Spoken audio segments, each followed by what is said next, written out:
We're going to take a look at extensive reading now, which has been a big focus of mine for about the last 7 or 8 years. So every program that I've administered or that I've had input in, I've really tried to put in extensive reading. It's been known for a long time that extensive reading is quite effective, but here we have a relatively new piece of research from 2019.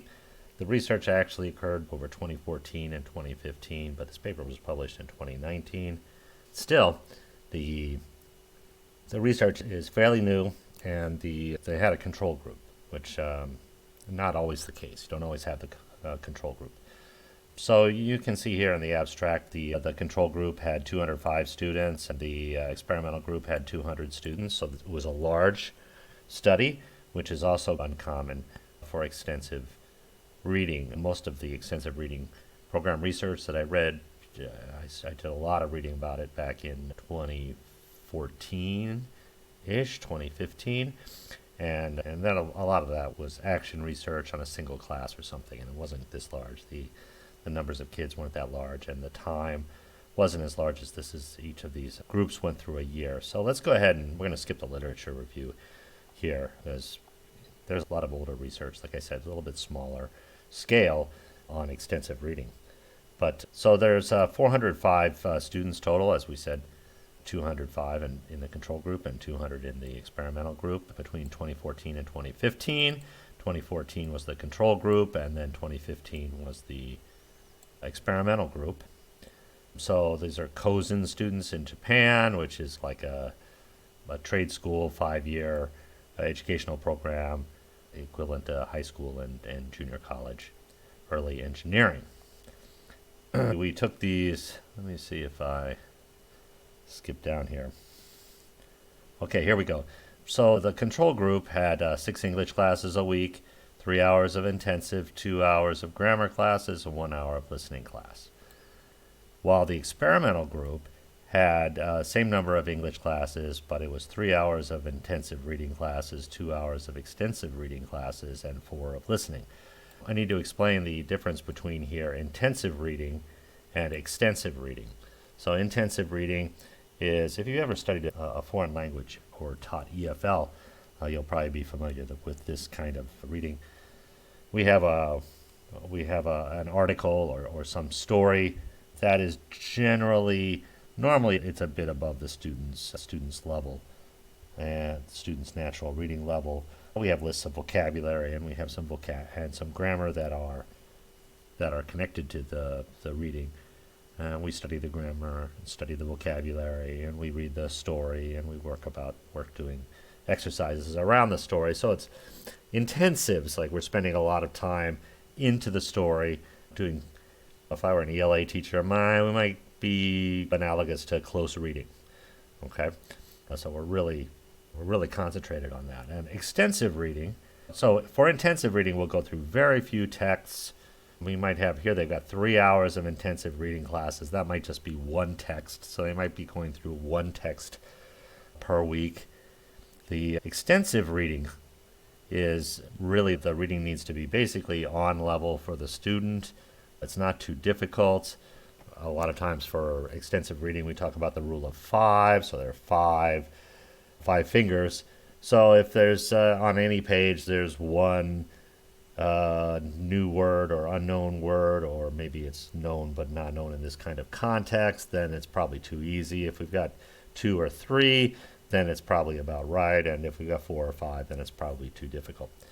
It's that kind of thing. You've got a few words on a page, 2 or 3 words on a page, or maybe phrases or something like that you're not familiar with, the student is not familiar with, but the student can probably get it from context, and the student is expected basically not to use a dictionary or use anything, but to only use context.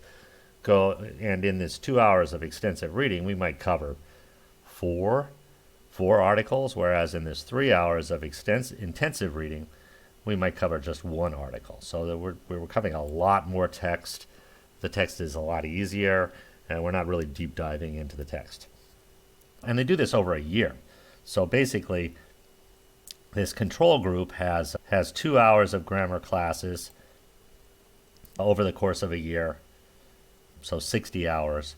and the experimental group has 2 hours of extensive reading classes, 60 hours over the course of a year. And that's the only difference here. So it's very nice. They do a nice pretest, and we'll look at the results here. So they do a nice pretest on G&V, stands for grammar and vocabulary, and reading proficiency, reading comprehension. You can see the control group and the experimental group. The control group has a mean of 55, and the experimental group, when it started, had a mean of 56. It's not really possible to have exactly the same on here, but these are not significantly different. We're talking about here Cohen's D of 12. Yeah, it's like 1.5 points difference, and we look at a standard deviation. We'd have to do some math around this, but somewhere around, we'll say 11. So it's like 0.12 standard deviations different. These two groups, not very much, actually. The reading is virtually identical. You'll see 0.01 standard deviations different. And then we go through the whole year, and then we do the results of the post-test here. We can see that the grammar and vocabulary for our control group here actually went down, went from 55 to 54, while our experimental group went up from 56 to 63. So that difference of 11 points is about 0.68 of standard deviation of the combined groups. For reading also, we'll see 0.60. If we look at Hattie's recommendation on looking at effect sizes, pretty much any 0.4 we would consider a pretty reasonable technique to use, and anything above 0.4 means we're really working much faster than we normally would. In this case, here we have a really strong effect size. So these are significantly different, and we can see when we look down here on the pre and post test on grammar and vocabulary, this top line is the experimental group, and the bottom line is the control group. So we can see the control group basically had no change. You can't really say that they probably went backwards. It's probably just a slight difference in tests. But the experimental group saw great growth during this time, and not surprisingly, the group that did much more reading got much better on the reading comprehension than the group that did less reading. Not a surprising outcome, but doing research is not about getting surprising outcomes. Doing research is about a lot of times confirming what we think we already know. So let's look at breaking down these groups into 3 groups, which are the higher proficiency groups. The higher proficiency learners. We can see that their average scores here were much higher on the pre-test and the post-test, but they didn't grow nearly as much, which is expected. If I've got higher proficiency learners, they're probably almost able to deal with authentic reading of their choice. And a lot of times, if I've got students in class who are up at this level, instead of doing some kind of specific extensive reading, will allow them to choose a novel or something else and keep a reading log for me. But I don't expect the same kind of level of growth that I would in the other bands here, which we'll see. So our middle proficiency saw a really large growth. Especially, it's really interesting that the grammar and vocabulary grows so much without any direct grammar and vocabulary instruction. The grammar is achieved through a kind of natural means, acquired, and same for the vocabulary.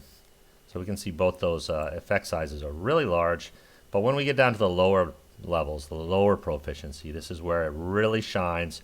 We start seeing 1, near 1, or above 1 for grammar and vocabulary and reading. So for our lower students, extensive reading is really the key to moving them forward as fast as possible. So you can see the growth here on our lower students is much higher, and they move up very quickly. So if you're not using extensive reading in your program, I encourage you to do that. There's lots of ways to do that.